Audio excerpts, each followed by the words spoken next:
So this provider in question, I think, actually took out this contract in 2016. So this will be a 24-year deal. So pros. There are pros. There are. I don't think it's going to come as a surprise. I think they're outweighed by the cons. But I think consistency for me would be one.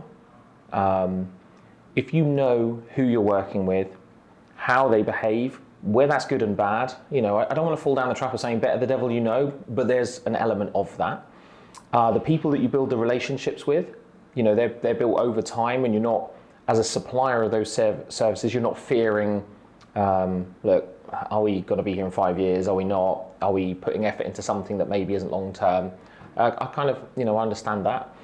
You're going to have consistency in technology approach, because it's more than likely that who you're working with is going to have their own kind of architectural principles that they work to, their own technology providers that they have as preferred as well. So, I know this all kind of comes back to consistency, but consistency I think is often underrated, particularly in a technical landscape that is anything but consistent, and I think we can get lured into changes left, right, and centre that can cause problems. There's also financial benefits, potentially. I don't know the inner workings of this contract, and whilst I can't believe for a second that there's non-inflationary pay increases in this contract for 24 years, I would imagine that there is a vehicle that puts some sort of freeze in, gives some sort of commercial, again, comes back to that consistency over 3, 5, 10, 15 years of that contract. My guess would be that there are hurdles or freeze points. So maybe a discussion point every kind of 5 years, or a pre-agreed raise in the cost of things every. Again, I'd probably pick 5 years as the hurdle. So there are advantages to that when it comes to planning, particularly when you don't know what budgets you're going to get. If you're if you're in a public sector, having that kind of understanding of what those costs are going to be, hugely beneficial. But I think that those would probably be the two standout pros for me. Yeah. So you work with public sector in and around that industry for many years. In your experience, how does it tend to be structured? Because technology is a very broad term. When we talk about maybe security specifically, you can have individual security features and components right down from policy level to maybe network security, which sits within cybersecurity, which in and of itself sits within information security, the locks and the tailgating through the building door. Does a deal tend to be structured around a very broad category? So would it be this particular partner provides all of their technology, or do they tend to structure that deal so that it provides a bit of a niche in terms of exactly what services that provider can give to their customer? I think it's more likely to be broad. I think the size of this contract in particular, by what it's worth per annum, not just the length of the contract, means that there's going to be more things put in there, typically for niche type contracts or less broad, more narrow contracts. They would typically be for shorter amounts of time, because if you're prepared to enter into a conversation or a deal, a contract for something that is smaller like that, chances are that you are also prepared to move. You're prepared to be a bit agile in your thought and approach and capacity to change, and therefore I'd expect smaller deals, certainly by contract length. So I think it's going to be very broad. I think it's going to be a full suite of services in the general technology space. I mean, I haven't gone and looked into the depths of that particular contract, but I think for networking and security services in particular, I think you're going to see everything from the wires in the ground to the terminating devices to the LAN, the wireless. Security will be as broad as it can be within the technology space. I don't think that will necessarily extend into, like you say, the kind of physical security. But a lot of those bigger companies, the sort of bigger SIs, absolutely do. So it's not beyond the wit of man that is what they're doing as well. But no, I think this is going to be a fairly broad brushstroke across the piece, locked in now for another 16 years to go. I think it is. And when you consider that some of these deals are worth tens of millions of pounds, you've got to assume that the provider who is going to be that incumbent for a long period of time will be able to do an awful lot, because otherwise the inevitable question and the what if is, if you are, let's say, locked in with that provider for best part of 20 years, what if there is something you need that they can't provide? How does that tend to work? And that will probably, I guess, take us into maybe some of the cons with taking out these long contracts. Yeah, I mean, that's probably one of the biggest cons, is we see a lot of movement in the when I say technology space, I don't just mean vendors, I mean managed service providers, telcos, anyone who deals with technology. We're in a world now where there is mergers and acquisitions all the time. We're in a world where companies fold and die that aren't just what you'd expect. There's some statistic about startups not getting past the first 3 years, 95 out of 100 or something don't. But big companies fall as well. Not just in this space. I think in more recent years, a sort of banking springs to mind. These great stalwarts, bastions of finance that would never ever fall have. So you're putting a lot of eggs in a basket that could become cataclysmic. From a services perspective, I'm trying to think of the sort of term to give to it. If we remember the Carillion breakdown, all of the managed services that they were responsible for across swathes of government in the United Kingdom. It's a massive company, huge contracts let, and all of a sudden, that's failing. And then you're looking at buildings and infrastructure and things that are suddenly in big trouble. So these companies can fall. So, to put your eggs in that basket for that long does carry that risk. It's almost the kind of the antithesis of the beauty of the pro, of the consistency that I kept going on about, is what if this company doesn't move with the times? What if they are wed to certain technologies? What if they do things in a certain way that, what is now in the public eye, you've had your head turned, or there's something actually you think you'd like to head towards, but you're now bound contractually by something that says we have to be with this company and adhere to the way that they do things.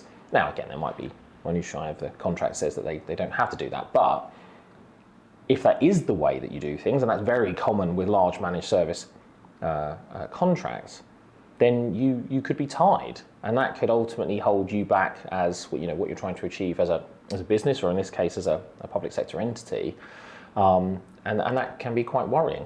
You're locked in with your pricing. Again, it's brilliant because you know exactly what you're going to spend, so it's always kind of offset. But at the same time, if you've committed to something and then there is, suddenly a change in a race to the bottom in certain technologies, that's not uncommon.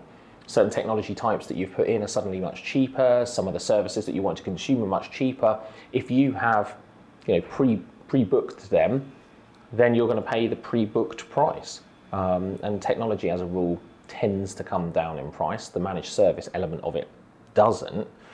So that would be a fear for me. But I think it's that lack of flexibility in a flexible, in an agile. I know everyone loves the word agile, however they want to use it. The world that we live in, where we need to adapt to technological change, and at great pace, you're putting the keys to the kingdom with someone else, and it's up to them if they change. Yeah. And that to me would be worrying. For me personally, there's absolutely no way I would entertain a contract of this length. For me, if this company's as good as their contract is, then it should be a no-brainer to extend it on it's reasonable to do a 5-year managed services, particularly if it's big and broad contract. If things are going well and they're incentivized to keep keep winning and succeeding, and you're incentivized to be a good customer, then you get to your 5-year point and it's a no-brainer. We go again, 5 years, thank you very much. And then 5 years, thank you very much. And you may find that you've actually accrued 5 in a row, so you're at 25 years. That's fine. But that flexibility really does need to be there for me. And I guess to add to that, these kind of deals are not necessarily just about price. They're not necessarily just about the services and the features within those services that a company can offer. It's often about the people. And you said that the technology market moves quickly, but so does the employment market. So if you are entering into a deal with a very responsive account manager, you maybe have a relationship with someone there who could promise you the world, and you build that level of trust in that organization, mainly through the people that you're dealing with. And that feels like that is a positive thing going into it. Of course, if you sign up to a long contract and those people leave the business, whether it's the support team on the back end who are going to help you with the tickets, if there, God forbid, was an incident, it might be your account manager helping you to plot your path to the next level of growth or your next transformation project. If some of those things fall away, then potentially there's a risk there that isn't just down to, I could be missing out on a cheaper price. It could be, I'm locked in with an organization that maybe isn't helping me innovate in the way that I want to. Can you maybe talk about that a little bit? Is that a risk that you see? Yeah, there's definitely, you have people lock in as well. People buy from people, and people build those relationships. Just thinking about 24, and let's call it 25-year contract, just for the sake of more easy mathematics. Anyone who is over the age of 40 when you start that contract, there's a solid chance they're not going to be there at the end of that contract because they've retired. It's an odd thought that you've got this a life sentence basically, and you're committed to those people, like you say, who you're now not necessarily going to have forever. But people and teams do move, and companies change. They have the flexibility, like any business, to adapt based on whatever reason they want to. They want to change because they're forced to. They want to change because they want to improve their margins or whatever. That's a great trick that we've seen in the managed service world before. Send in the A team, sell it, replace it with the Z team. That's classic.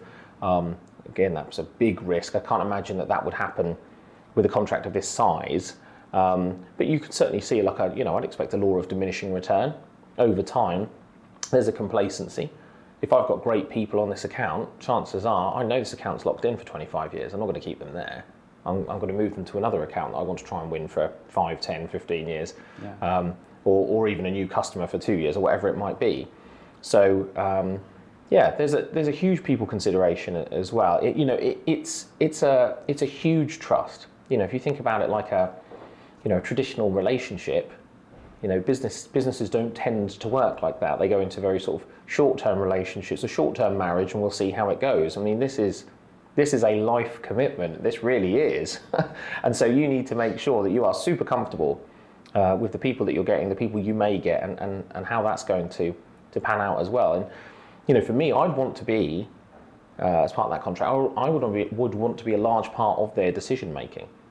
I would want that contract has to be watertight as to what can change, how it can change, and the interaction I can have as part of that change. I need to have a voice at that table, in some way. I don't expect to have the voice that ultimately dictates what that entire business does, but there has to be something. So, to play devil's advocate slightly, those big organisations have grown their stature in the market. They are big organisations for a reason. Is it not fair to say that they've earned that level of trust by being in the market for so long and offering a high quality product, or do you think they have a place in the market that is potentially unfounded or is too heavily weighted to benefit them compared to smaller providers in the market? Yeah, so I think the way I would answer that is, I would say there's an organisation that's been going for over 500 years that was built on a lot of trust. It was called the Post Office. People aren't so trusting of that anymore. Fujitsu was a hugely honourable organisation from probably the most honourable country on the planet, Japan. It's probably one of the least honourable in recent times. And so for me, I think trust is earned, but it has to be maintained. So yeah, there's lots of great work that these companies have done, but I can dig out a skeleton in any closet in any of these companies as well. And of course, those companies, rightfully so, would say that you can't judge us on this one thing.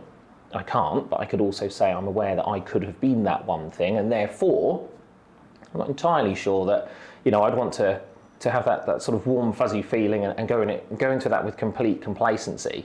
There's a lot of contracts with managed service providers that it's no secret that the reason that they're maintained is because it's just too difficult to get out. Again, if we're going to use a kind of a marital analogy, it's like staying with your partner because I'm just here for the kids, and then as soon as they're 18, everything falls apart. That's basically what it is. So no, not for me. I think there's a level of corporate trust in that, and again, not entirely, but if there's a big issue or there's something that needs to be monetarily backed, or with insurances, or all of that kind of stuff, yeah, that's in place. So that should give you that kind of stable foundation.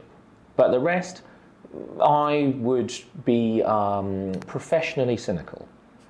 So trust, risk, those things tend to go hand in hand. So I'll push the question a little bit further and bring it back to Cloud Gateway. We operate in a market that competes with some of those large providers, often telecommunications providers. And a very easy and potentially quite difficult to answer question, so I'm going to make you answer it, that might come up is, why on earth would I trust Cloud Gateway, this small startup scale-up company that I've never heard of, when I can go over the road virtually and pick one of these large providers that has a level of brand identity, has a level of trust around it, and potentially offers lower risk to me as a business? It will come as no surprise that question comes up quite a lot. For me, it sort of ties back to that last question, in that we're still in the ascendancy of having to earn our trust, earn our keep. We can't afford to have that skeleton in the closet. We can't afford to have that bad news story, and that's just the very base for us. It can't. That sinks a small company, because there is nothing else to hang your hat on. But you can't, as a smaller company, use your brand when your brand isn't known. British Telecom is known the world over, like the BBC is known the world over. Everyone knows what those are. The British in those names is huge in its own right. But we have to set the bar higher to get ourselves on the map. You have to do something different to even be contemplated for a deal, a contract, whether it's small or whether it's large or whether it's you have to be ahead. You have to be driving that forward. And I think what we've seen across the technology sort of spectrum with so many startups in the digital era, the cloud era, whatever we want to call it, is that the bar has been raised. And actually, what it really lovely is that in a frankly capitalist society, this is competition. Competition should be the bedrock of your capitalism, and it hasn't been there for a lot of these companies. So the beauty is we have to set the bar higher to even be recognised. As we set the bar higher, become recognised, that bar is then seen by those companies who have that kind of long established trust. And actually, as part of the driver for me is that I want to push the bar up in those companies. And I've been asked before, it's like, yeah, but they've got more time, more money, more resources. If they keep pushing the bar higher, you'll never catch them. Okay, if my impact on life, technology, this sector, networking, is that I helped drive the bar up in those organizations, which ultimately has a net effect on the end consumer, the customer, whoever that may be, then we're all winning. The customer's winning, your bigger companies are winning, your smaller companies are winning. To me, this is how it should work. So yeah, for me, it's a high risk, high reward game, but we cannot afford to fail, and we cannot afford to just have that complacent norm. Just not messing up is not the bar. It has to be so much more than that. If you like that video and you want to make sure you don't miss out on any future content we've got, then subscribe below, or in the meantime, check out some of these videos that we've got on the right. I'll be their left. On the left, yeah. Stage left. Yeah, stage left, yeah, okay.